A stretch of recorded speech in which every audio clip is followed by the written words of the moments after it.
सभी दर्शकों को नमस्कार, आदाब, सत श्री अकाल।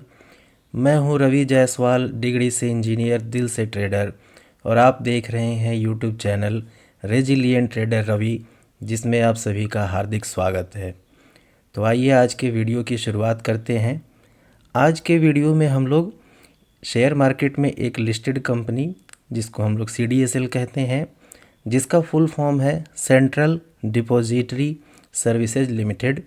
इस कंपनी का हम लोग कंप्लीट 360 डिग्री एनालिसिस करने वाले हैं। सबसे इंटरेस्टिंग बात है कि आज ही इस कंपनी ने अपना लेटेस्ट अर्निंग रिपोर्ट भी पब्लिश किया है।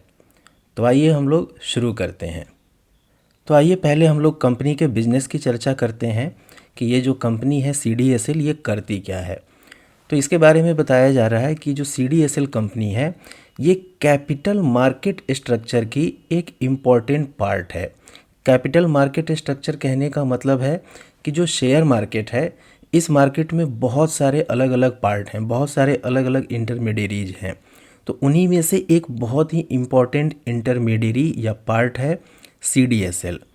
In simple words, CDSL is a depository that facilitates holding and trading of securities in electronic, that means dematerialized form। इस लाइन का क्या मीनिंग है? इस लाइन का मीनिंग है कि CDSL एक डिपॉजिटरी है। डिपॉजिटरी का सिंपल मतलब है जमा करके रखने वाला। तो CDSL क्या जमा करके रखता है? तो ये शेयर सर्टिफिकेट को जमा करके रखता है। क्या यह शेयर सर्टिफिकेट को पेपर के फॉर्म में जमा करके रखता है? नहीं। यह क्या करता है कि शेयर सर्टिफिकेट जो पेपर की फॉर्म में होते हैं, उन्हें इलेक्ट्रॉनिक डिजिटल फॉर्म में कन्वर्ट किए जाते हैं। इस प्रोसेस को हम लोग बोलते हैं डीमैटेरियलाइजेशन। और फिर उस डिजिटल सर्टिफिकेट को CDSL अपने पास जमा करके रखता है। तो वहीं आपको बताया जा रहा है कि CDSL कंपनी एक डिपॉजिटरी है जो कि शेयर्स को डीमैटेरियलाइज्ड फॉर्म में होल्ड भी करती है और उनकी ट्रेडिंग भी फैसिलिटेट करती है। आगे बताया जा रहा है कि ये जो सिक्योरिटी है, किन किन सिक्योरिटीज़ को CDSL होल्ड करके रखती है इलेक्ट्रॉनिक फॉर्म में, वो इक्विटी भी हो सकता है और डिबेंचर भी हो सकता है, बॉन्ड भी हो सकते हैं, वो म्यूचुअल फंड के यूनिट्स भी हो सकते हैं, certificate of deposit, commercial papers, treasury bills, ETC। ये जो आप देख रहे हैं certificate of deposit, commercial paper और ट्रेजरी बिल, ये शॉर्ट टर्म बॉन्ड होते हैं। शॉर्ट टर्म बॉन्ड कहने का मतलब ऐसा बॉन्ड जिसकी मैच्योरिटी 1 साल से कम होती है। सर्टिफिकेट ऑफ डिपॉजिट बैंक के द्वारा इशू किए जाते हैं, कमर्शियल पेपर कॉरपोरेट कंपनियों के द्वारा इशू किए जाते हैं, और ट्रेजरी बिल गवर्नमेंट के द्वारा इशू किया जाता है। तो CDSL का काम समझिए आप कि जितने भी कंपनियां शेयर मार्केट में लिस्टेड हैं, उन सभी कंपनियों के शेयर को इलेक्ट्रॉनिक फॉर्म में CDSL अपने पास होल्ड करके रख रही है, सेफली उन्हें रिकॉर्ड में डाल के रख रही है। साथ ही साथ जब भी उन सिक्योरिटीज़ की ट्रेडिंग की जाती है तो वो भी फैसिलिटेट करती है। और सिर्फ शेयर की ही नहीं, बल्कि debentures, bond, mutual fund unit और जो शॉर्ट टर्म बॉन्ड होते हैं जैसे certificate of deposit, treasury bill, ETC, इन्हें भी वो सेफली होल्ड करती है और इनके ट्रांजैक्शन को भी वो फैसिलिटेट करती है। तो आई होप आपको अंदाज़ा लग रहा होगा कि CDSL का कार्यक्षेत्र कितना बड़ा है कैपिटल मार्केट के कॉन्टेक्स्ट में।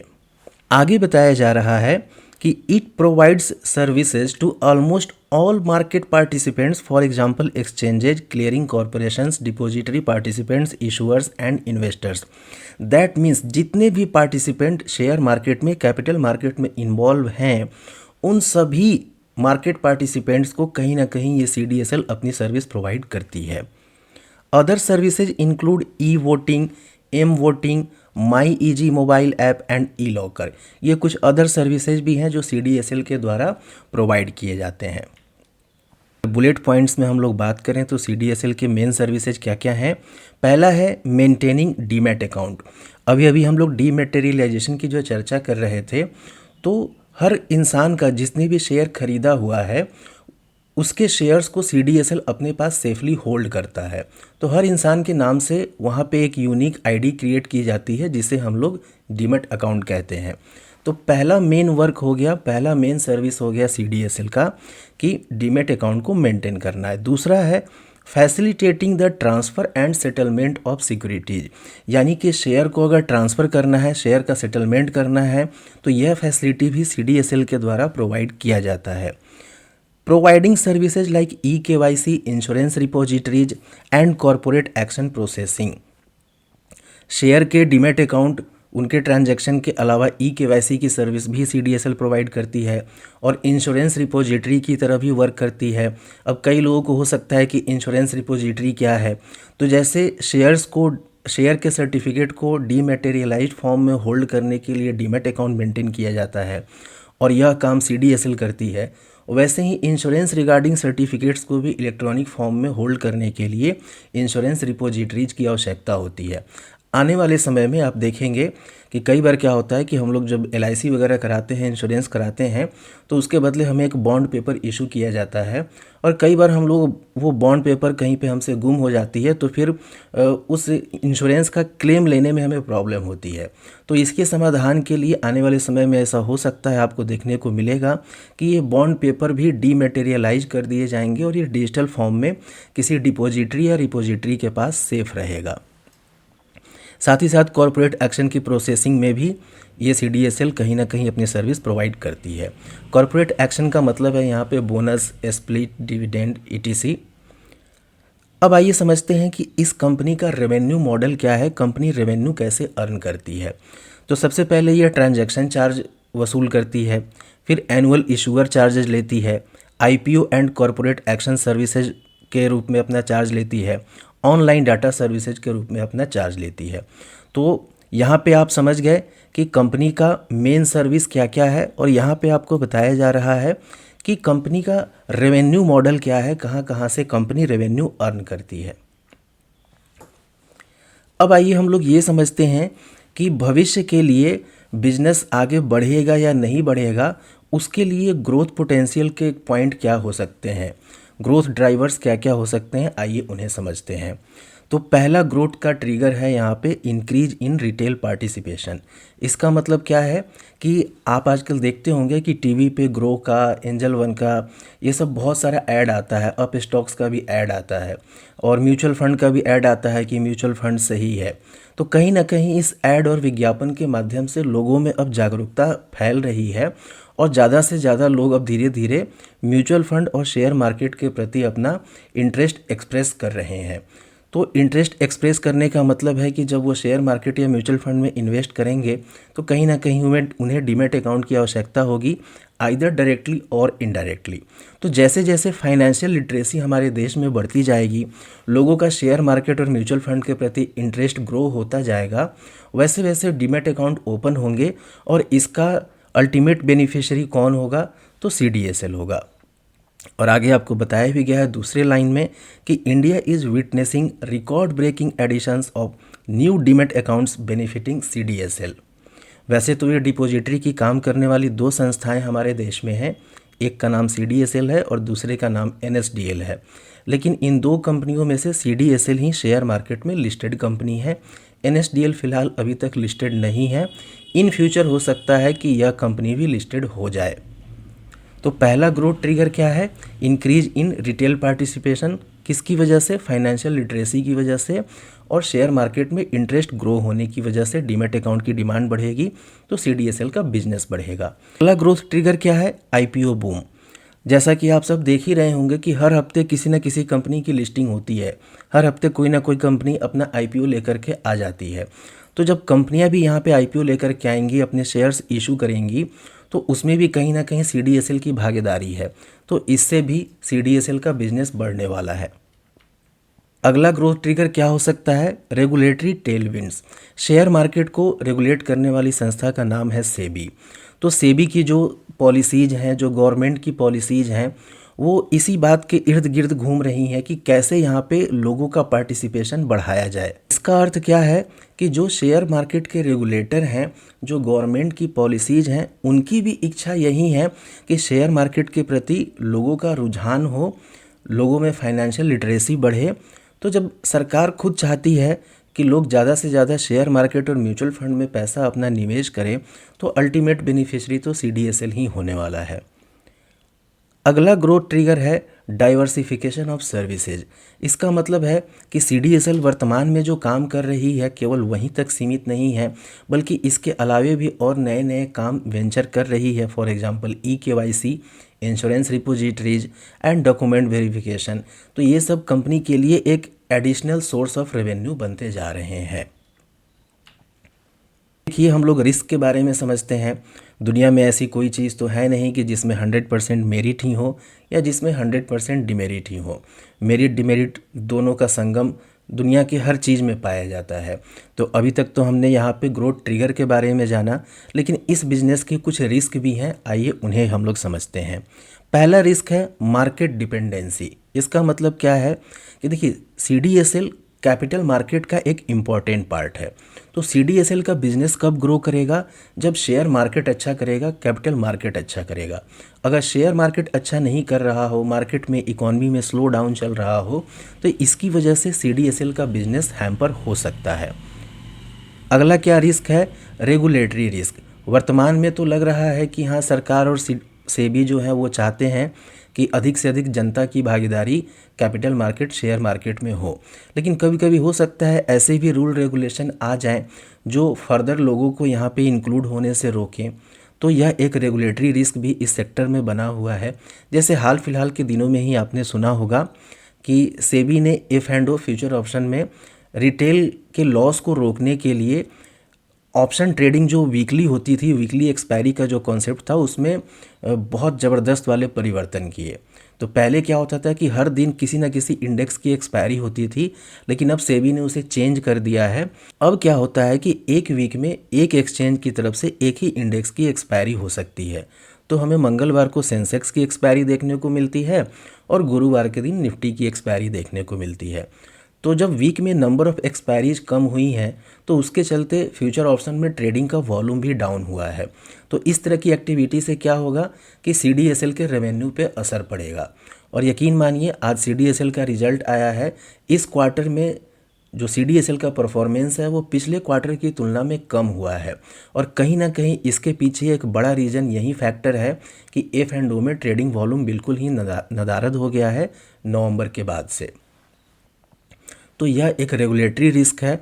यह भी फैक्टर यहाँ पे है कि इसकी वजह से कंपनी का बिजनेस हैम्पर हो सकता है। अगला है टेक्नोलॉजिकल रिस्क। अब देखिए, ये पूरा का पूरा जो सिस्टम है वो टेक्नोलॉजी पे ही बेस्ड है।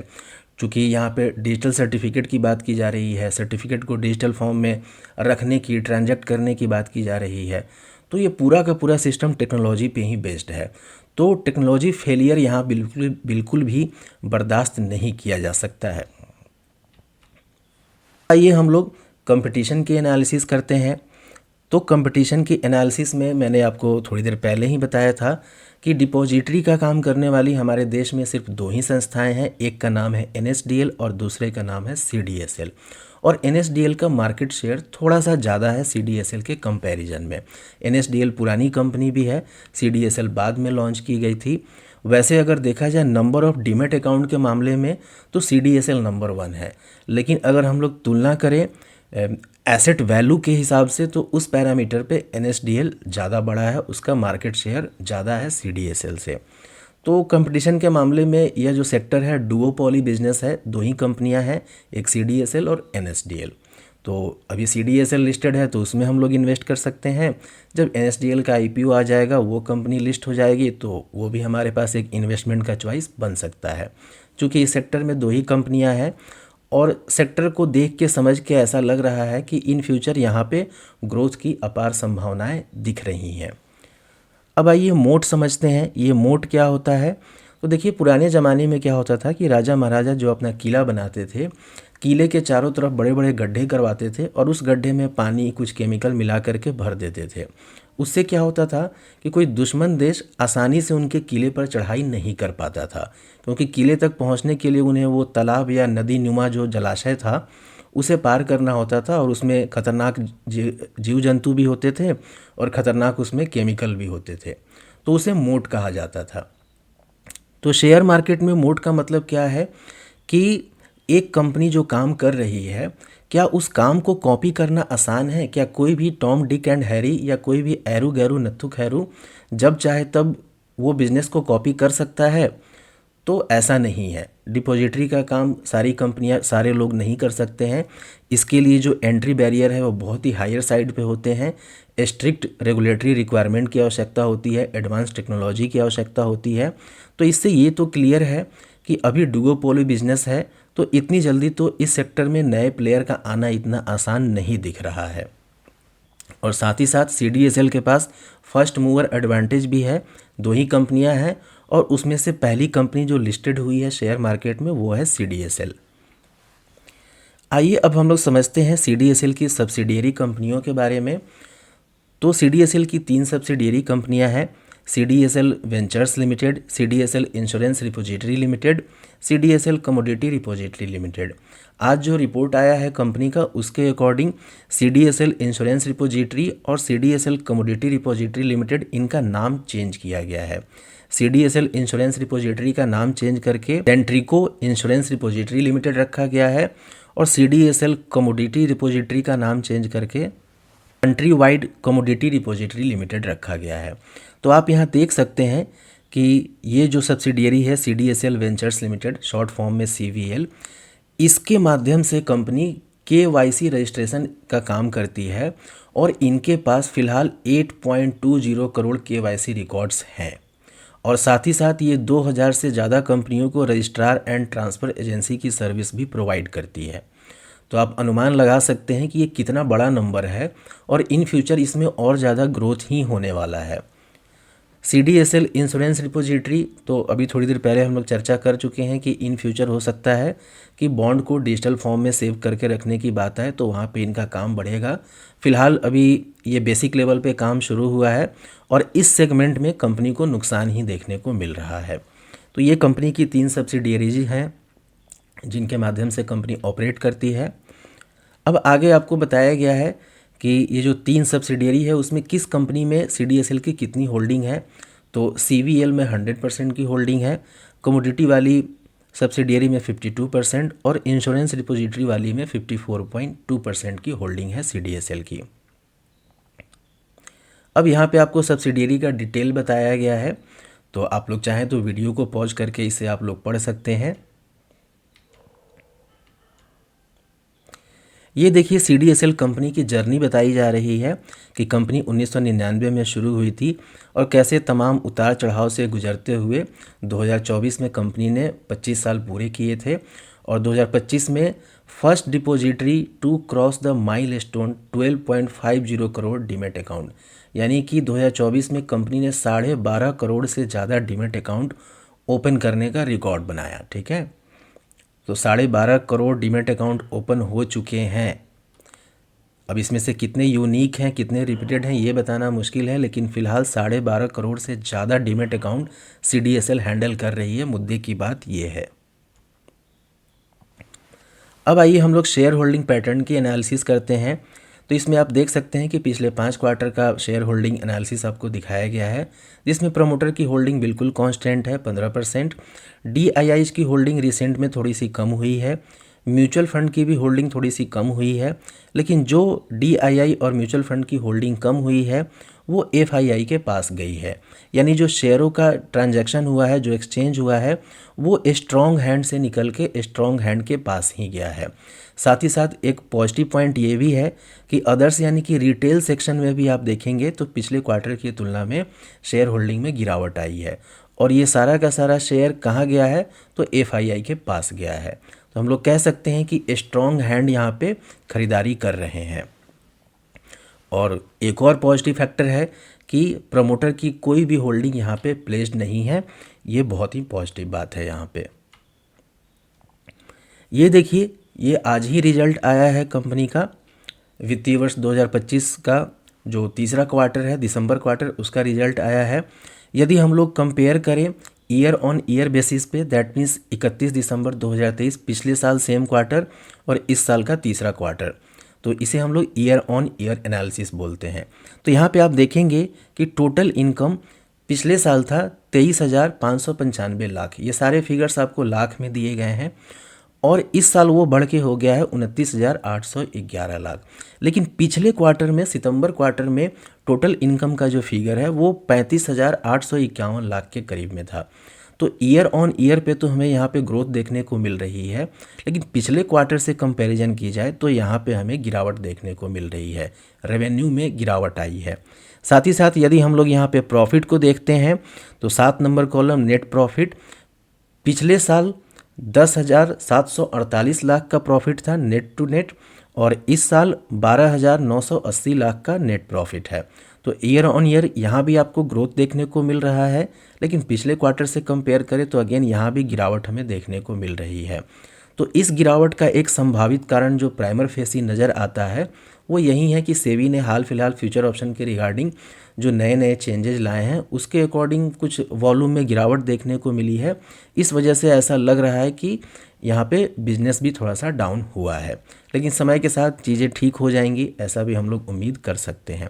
साथ ही साथ अर्निंग पर शेयर भी हम लोग देख सकते हैं, ये भी पिछले साल की तुलना में आपको बढ़ता हुआ ही नज़र आएगा, लेकिन पिछले क्वार्टर की तुलना में इसमें आपको गिरावट दिखाई देगी। और यदि हम लोग कंपनी के रिजल्ट को 9 माह के आधार पे कंपेयर करें, यानी कि पिछले साल 9 माह का परफॉर्मेंस और ये इस साल का 9 माह का परफॉर्मेंस, तो आप देखेंगे कि यहाँ पे कंपनी ने ज़बरदस्त ग्रोथ दिखाया है। पिछले साल जो 9 माह का परफॉर्मेंस था, कंपनी का टोटल इनकम 63,993 लाख का था, जो इस साल 9 माह में बढ़ के 94,352 लाख का हो गया है। काफ़ी अच्छा जंप यहाँ पे हमें रेवेन्यू में देखने को मिल रहा है। साथ ही साथ नेट प्रॉफिट की भी बात करें तो जो पिछले साल 29,013 लाख का था वो इस साल 42,593 लाख का हो गया है। आप देख सकते हैं कि कितना शानदार यहाँ पे प्रॉफिट में जंप देखने को मिल रहा है। साथ ही साथ ईपीएस की भी अगर बात करें तो पिछले साल 9 महीने के आधार पे वो 13.87 रुपये का था और इस साल 9 महीने के आधार पे वो 20.40 रुपये का है। तो अगर 9 माह के आधार पे हम लोग कंपेयर करते हैं तो कंपनी के रेवेन्यू में, कंपनी के प्रॉफिट में, कंपनी के ईपीएस में बहुत ही बेहतरीन परफॉर्मेंस देखने को नज़र आता है। लेकिन यदि हम क्वार्टरली आधार पे इसका विश्लेषण करते हैं तो पिछले क्वार्टर की तुलना में चाहे वो रेवेन्यू का फ्रंट हो, चाहे वो नेट प्रॉफिट हो, चाहे वो ईपीएस हो, सभी जगह हमें गिरावट ही देखने को मिल रही है। और ये देखिए यहाँ पे आपको सेगमेंट वाइज ब्रेकअप बताया गया है कि कंपनी जो अलग अलग एक्टिविटी करती है उससे उन्हें कितना रेवेन्यू जनरेट होता है। तो आप देख सकते हैं कि कंपनी का जो टोटल इनकम, टोटल रेवेन्यू है वो 27,810 लाख का है, उसमें 22,096 लाख का कंट्रीब्यूशन डिपॉजिटरी एक्टिविटी से आता है कंपनी को, और 5,659 लाख का कंट्रीब्यूशन डाटा एंट्री और स्टोरेज से आता है, और 59.60 लाख का जो कंट्रीब्यूशन है रेवेन्यू वो रिपोजिटरी से आता है। यही है वो इंश्योरेंस वाला बिजनेस रिपोजिटरी का। तो ये तो रेवेन्यू की बात हो गई। प्रॉफिट कितना होता है तो कंपनी का जो टोटल प्रॉफिट है इस क्वार्टर में 12,980 लाख का है, और उसमें डिपॉजिटरी एक्टिविटी का कंट्रीब्यूशन है 12,052 लाख का, डाटा एंट्री एंड स्टोरेज का कंट्रीब्यूशन है 2,921 लाख का, और रिपोजिटरी एक्टिविटी की वजह से कंपनी को फ़िलहाल यहाँ पे लॉस हो रहा है।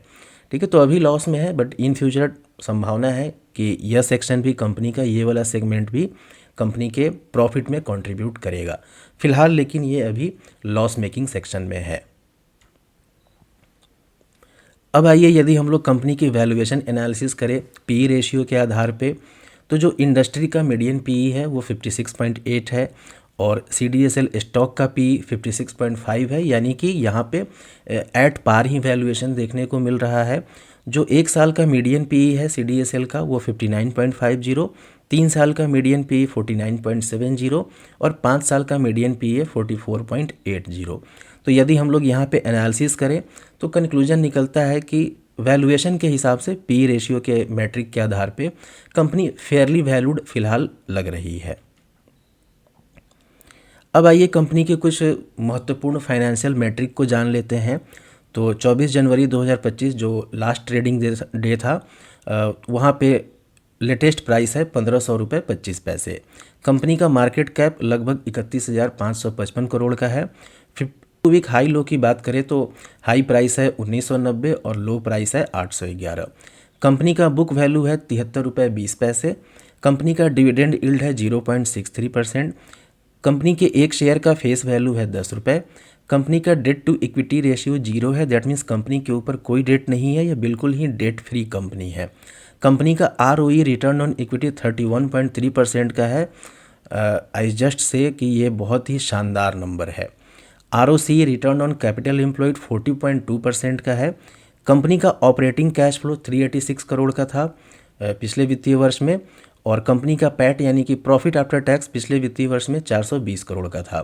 तो 420 करोड़ के प्रॉफिट के रिस्पेक्ट में 386 करोड़ का cash flow, not bad, very good, बहुत ही अच्छा परफॉर्मेंस इसे कहा जाएगा। मेरी तरफ से तो थम्स अप है।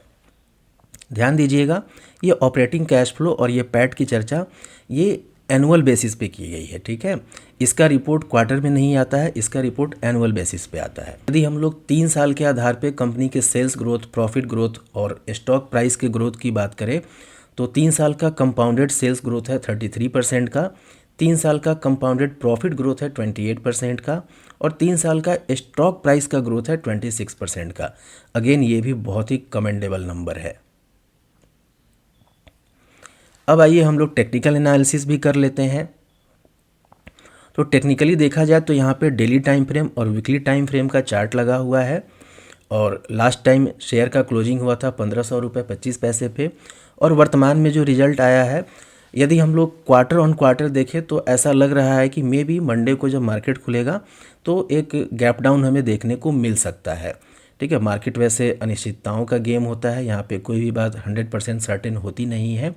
एक तरफ जहाँ 9 माह के आधार पे आकलन करने पे पता चल रहा है कि कंपनी का परफॉर्मेंस बहुत ही शानदार है, वहीं दूसरी तरफ क्वार्टर ऑन क्वार्टर आकलन करने पे पता चल रहा है कि पिछले क्वार्टर की तुलना में इस क्वार्टर में हर फ्रंट पे कंपनी का परफॉर्मेंस थोड़ा सा गिरता हुआ ही नज़र आया है।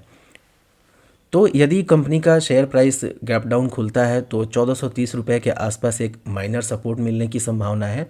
वैसे ये जो सपोर्ट जोन है 1355 रुपये के आसपास, अगर इस जोन में ये शेयर मिलता है तो मेरे लिए तो ये बेस्ट बाई जोन है, मैं यहाँ पे ज़रूर ख़रीदूँगा।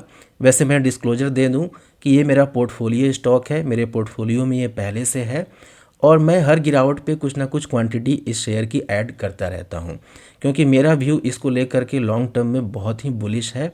मैं इस बात का प्रबल समर्थक हूँ कि अभी शेयर मार्केट में जितने कस्टमर हैं आने वाले टाइम में उसमें अनंत संभावनाएं मुझे दिख रही हैं। यह जो आंकड़ा है वो 10 गुना भी हो सकता है। वर्तमान जितने कस्टमर हैं शेयर मार्केट में उससे 10 गुना ज़्यादा कस्टमर हो सकते हैं आने वाले 10 सालों में। तो 1355 रुपये मुझे यहाँ पे एक पॉसिबल सपोर्ट जोन दिखाई देता है। साथ ही साथ 1355 रुपये के जोन में यहाँ पे 200 दिनों का EMA भी प्लेस्ड है। मैं 200 EMA की जगह पे 233 दिनों का EMA यूज करता हूँ, तो वो इसी जोन में प्लेस्ड है। तो अगर मुझे 1355 के जोन में शेयर दिखता है तो वहाँ पे मैं अच्छे सेटअप का वेट करूँगा, और ज़रूर मैं इसकी कुछ क्वांटिटी को ऐड करना चाहूँगा। लेकिन ये मेरा पर्सनल ओपिनियन है, ध्यान दीजिएगा। आप लोग यदि कोई भी ट्रेडिंग या इन्वेस्टिंग का डिसीजन बनाना चाहते हैं तो अपने स्तर से भरपूर रिसर्च कीजिएगा और किसी क्वालिफाइड रिसर्च एनालिस्ट से सलाह ज़रूर लीजिएगा।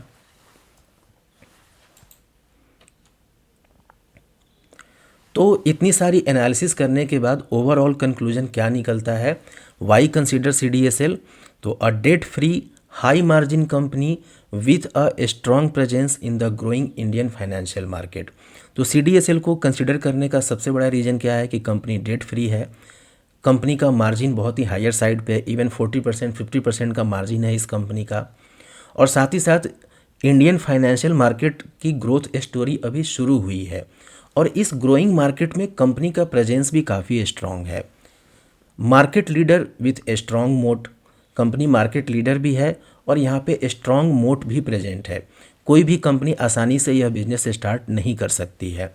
Beneficiary of increasing retail participation, IPOs and digital transformation. तो ये सब कुछ फैक्टर्स हैं जिसके आधार पे मैं तो इस शेयर के प्रति काफ़ी बुलिश हूँ। लॉन्ग टर्म पोटेंशियल की बात की जाए तो with rising financial literacy and regulatory support CDSL is well positioned for long term growth. Word of caution ध्यान में रखेंगे कि मैं सेबी रजिस्टर्ड रिसर्च एनालिस्ट नहीं हूं, मैं यहां पे जस्ट अपने व्यूज एक्सप्रेस कर रहा हूं, अपनी नॉलेज आप लोगों के साथ शेयर कर रहा हूं। तो इसके आधार पे कृपया कोई भी ट्रेडिंग या इन्वेस्टिंग का डिसीजन नहीं बनाएंगे। तो वीडियो में यहाँ तक बने रहने के लिए आप सभी लोगों को दिल से धन्यवाद। यदि आपको यह एनालिसिस पसंद आया हो तो वीडियो को लाइक कीजिएगा, चैनल को सब्सक्राइब कीजिएगा। ते हैं हम लोग अगली वीडियो में। तब तक के लिए आपका समय शुभ हो। Keep learning, keep earning. जय हिंद।